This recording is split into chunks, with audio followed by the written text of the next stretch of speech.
முதல்வர் அவர்கள் தானை தலைவர் அவர் ஆட்சியில் இருக்கும் பொழுது அவர் அண்ணா மேம்பாலம் கட்டினார். அன்றைக்கி வந்து சைக்கிள் கூட போக முடியாத ஒரு ரோட்டில் வந்து எதுக்கு இவர் மேம்பாலம் கட்டுறாருன்னாங்க. அந்த மேம்பாலம் இன்றைக்கி எவ்வளோ பயனடையுது. ஏன்னா நான் நுங்கம்பாக்கத்தில் ஒரு ஆஃபீஸ் இருக்குது. நான் தேனாம்பேட்டிலேருந்து நுங்கம்பாக்கம் போகணும். நான் ஒரு ஈவெண்ட் பண்ணுறோங்க. எங்களுக்கு வந்து டைமிங்கெலாம் ரொம்ப முக்கியமாக நாங்கள் இது பண்ணுறோம். இது வந்து எங்களுக்கு ரொம்ப ஒரு டைம் போகிறதுக்கு கொள்றதுக்கெலாம் வந்து ரொம்ப கஷ்டம். மதுரவாயில் திட்டம் ஒரு 10 வருஷமா அப்படியே முடங்கி கிடந்தது. நிச்சயமா இப்ப அந்த வேலை திரும்பவும் நடந்து வேலை தொடங்குது. மெட்ரோ வந்து அன்னைக்கு மெட்ரோ வேலை வந்து மெட்ரோல இப்ப 10 நிமிஷம். இப்ப ஏர்போர்ட் போறவங்க எல்லாம் அந்த டிஎம்எஸ்ல வந்து வண்டியை நிறுத்திடுவாங்க.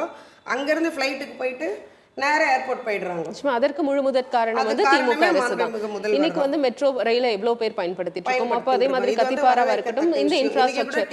இன்னொரு பக்கம் வந்து பெங்களூர்ல மெட்ரோ நிறுத்துறாங்கன்னு கேள்விப்பட்டாங்க. ஆனா தமிழ்நாட்டுல மெட்ரோ கொண்டு வந்து இந்த அளவுக்கு நடைமுறைப்படுத்தினவர் அவர்தான். நிச்சயமா. இன்னொரு பக்கம் நீங்க சொன்ன முக்கியமானது பட்டா.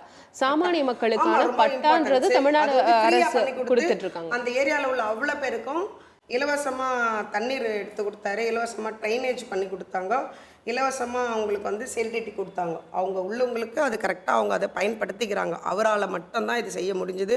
அவர் இந்த ஊர் 1000 விளக்குலேருந்து போய் கொளத்தூரில் நின்று கூட இந்த மக்களுக்கு நம்ம இதை செஞ்சோம்னு சொல்லிட்டு அதை நினைக்கிறோம். அது நாங்களும் அதை நன்றியோடு நினச்சி அவருக்கு நாங்கள் செயல்படுவோம்.